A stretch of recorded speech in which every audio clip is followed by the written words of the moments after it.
Imagine करें कि आप वीरान समंदर में रात के वक्त अकेले अपनी शिप पर सवार हैं और आपके चारों तरफ काले समंदर के अलावा कोई इंसान या कोई भी चीज नहीं है, और जहां जहां आपकी नजर पड़े वहां दूर दूर तक काले पानी और उसकी खौफनाक आवाज का मंजर है, और आप बिल्कुल अकेले सफर कर रहे हैं। लेकिन तभी आपको समुद्र में दूर एक शिप खड़ी नजर आती है जो ना तो आपके सिग्नल्स का कोई जवाब दे रही है और ना ही समुद्र में आगे बढ़ रही है।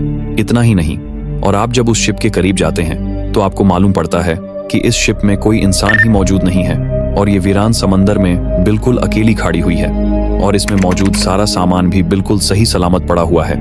तभी आपके मन में ये सवाल आएगा कि आखिर इस शिप के क्रू के साथ क्या हुआ था और वो अब कहाँ है। हैरान कर देने वाली बात यह है कि ये सब हकीकत में भी हो चुका है। समंदर से अब तक ऐसी कई शिप्स मिल चुकी हैं और समंदर से मिलने वाली इन शिप्स को घोस्ट शिप्स कहा जाता है। आखिर क्या है इन घोस्ट शिप्स की हकीकत और इनमें मौजूद क्रू मेंबर्स के साथ ऐसा क्या होता है जब वो अचानक वो वीरान समुंदर में कहीं गायब हो जाते हैं, जिसके बाद उनका कभी कोई अता पता नहीं चलता। जानते हैं आज की इस वीडियो में। आज के दिन तक समंदर में 438 से भी ज्यादा घोस्ट शिप्स को देखा जा चुका है और विकिपीडिया में पब्लिश्ड एक आर्टिकल के मुताबिक 5767 से भी ज्यादा क्रू मेंबर्स इन शिप्स से गायब हो चुके हैं। इस आर्टिकल में ये भी लिखा है कि इन नजर आने वाली शिप्स और इनसे गायब हो जाने वाली क्रू की तादाद इससे भी कई गुना ज्यादा है जो आज तक रिकॉर्ड ही नहीं हो सके। घोस्ट शिप्स की इन मिस्ट्रीज की शुरुआत 17वीं सेंचुरी में हुई थी जब एसवीसी ब्रिग नामी एक शिप रोड आइलैंड के इलाकों में देखी गई थी। जब इस शिप को पहली बार देखा गया था तो उसमें कोई इंसान मौजूद नहीं था और उस शिप का सारा सामान भी बिल्कुल सही हालत में मौजूद था। यहाँ तक कि इस शिप की गैलरी में कॉफी भी गर्म हालत में मौजूद थी, जिसे देखकर ऐसा लग रहा था कि इस शिप के कैप्टन और क्रू ने इसे इमरजेंसी की हालत में छोड़ा था। लेकिन हैरान कर देने वाली बात तो ये थी कि इस शिप पर किसी किस्म का कोई ऐसा निशान मौजूद नहीं था जो इस बात की तरफ इशारा करता कि इसके साथ कोई हादसा पेश आया था। और सबसे बड़ी बात कि इसका क्रू अगर इसे छोड़ गया था तो वो अब कहाँ था। उस वक्त तो इस शिप की कहानी पर किसी ने कोई खास किस्म की अटेंशन नहीं दी थी, लेकिन फिर ईयर 1872 में एक खौफनाक हादसा नजर आया जिसने पूरे दुनिया को हैरान कर दिया था। ये कहानी उस शिप की है जिसे वीरान अटलांटिक ओशन के बीचों बीच बिल्कुल अकेले खड़े देखा गया था। ये 7 नवंबर 1872 का दिन था जब मेरी सेलेस्ट नामी एक शिप ने न्यूयॉर्क से इटली के शहर जेनोआ का सफर शुरू किया था। इस शिप पर 10 लोग सवार थे, जिनमें शिप के कैप्टन ब्रिज, उनकी वाइफ और उनकी 2 साल की बेटी के साथ 7 क्रू मेंबर्स भी सवार थे। लेकिन इन 10 लोगों के अलावा मेरी सेलेस्ट पर अल्कोहल के 1700 बैरल्स भी मौजूद थे जिन्हें इस शिप ने अटलांटिक ओशन से गुजरते हुए जेनवा डिलीवर करना था। मेरी सेलेस्ट की रवानगी के 10 दिन बाद एक और ब्रिटिश शिप ने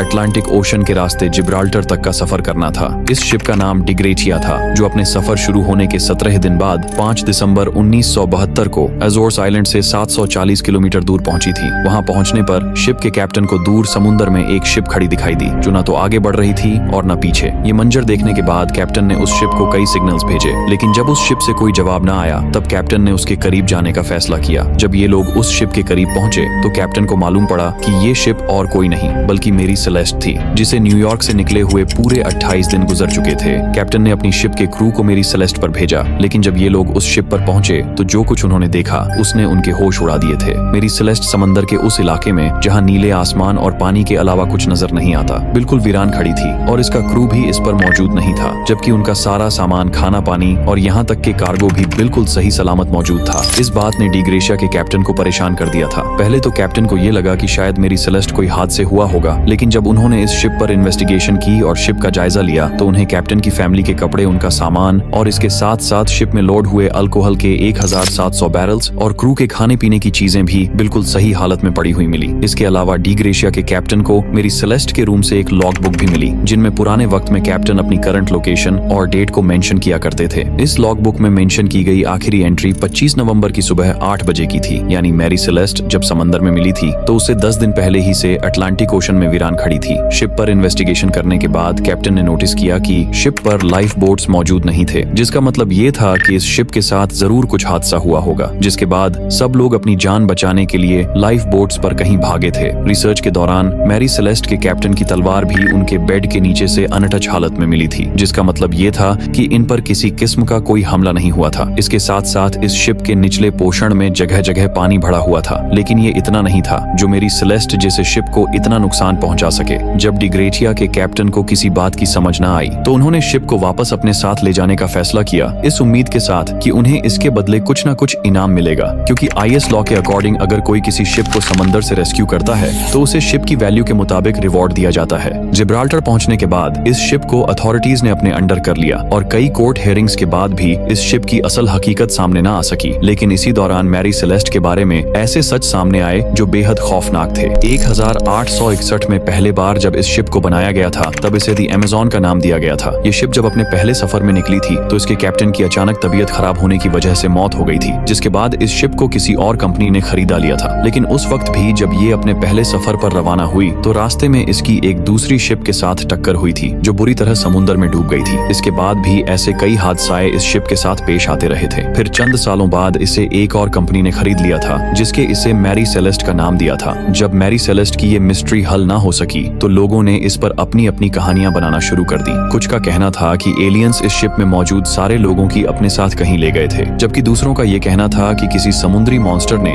इस शिप पर हमला करके सारे क्रू को मार दिया था। लेकिन एक बात नोट करने वाली ये भी थी कि ये शिप अटलांटिक ओशन में सफर कर रही थी, वो अटलांटिक ओशन जहां बारमूडा ट्रायंगल भी पाया जाता है। बारमूडा ट्रायंगल क्या है, इस बारे में हम एक डिटेल वीडियो चैनल पर लाने वाले हैं। मेरी सेलेस्ट की मिस्ट्री को कई बार हल करने की कोशिश की गई। कुछ लोगों ने ये कहा कि डी ग्रेशिया के कैप्टन ने ही गैरी सेलेस्ट के क्रू को रिवॉर्ड हासिल करने के लिए मारा था, लेकिन इसका भी अब तक कोई सबूत नहीं मिल सका। जबकि कुछ लोगों ने कहा कि शायद उस दिन कोई ऐसा समुद्री तूफान आया था जिसके बाद क्रू लाइफ बोट पर सवार होकर भाग गए और समुद्र में कहीं डूब गए। लेकिन अगर ऐसा होता तो शिप पर मौजूद सामान अपनी असली हालत में मौजूद ना होता। वो दिन था और आज का दिन है, जिसके बाद से मैरी सेलेस्ट की एक खौफनाक कहानी आज तक एक मिस्ट्री बनी हुई है। मैरी सेलेस्ट के अलावा एक और शिप एसिस बेचिमो की मिस्ट्री ने भी दुनिया को हैरान किया हुआ है। ये शिप 1931 को पहली बार अलास्का के करीब बर्फ में फंस गई थी, लेकिन कुछ दिन बाद इसे वापस निकाल लिया गया था, जिसके बाद ये दोबारा अपने सफर पर रवाना हुई। लेकिन कुछ टाइम गुजर जाने के बाद ये फिर से बर्फ के अंदर फंस गई थी। ये जिस बर्फ में फंसी थी उसे पैक आइस कहा जाता है और ये बर्फ ऐसी बर्फ होती है कि जब कोई शिप इसमें फंसता है तो ये उसे चारों तरफ से घेर लेती है, जिसके बाद ना तो वो शिप आगे बढ़ सकती है और ना ही पीछे। जब दूसरी बार ये बर्फ में फंसी तो उसके क्रू ने उसे वहीं छोड़कर जाने का फैसला किया, लेकिन अगले ही दिन जब वो वहां वापस आए तो ये जहाज वहीं से गायब हो चुका था और वहां से 45 मील दूर पहुंच चुका था। जब इस शिप के क्रू ने इसे ढूंढा तो मालूम पड़ा कि ये फिर से बर्फ के अंदर फंसा हुआ था। एस्टीमेट के मुताबिक मालूम पड़ा कि ये जहाज इस बार बहुत बुरी तरह से बर्फ में फंस चुका था, जिसे यहाँ से फ्री कर पाना इम्पॉसिबल था। आखिरकार इस जहाज को खाली कर वहीं अबैंडन कर दिया गया। लेकिन हैरानी की बात तो तब हुई जब ये जहाज खुद बाखुदा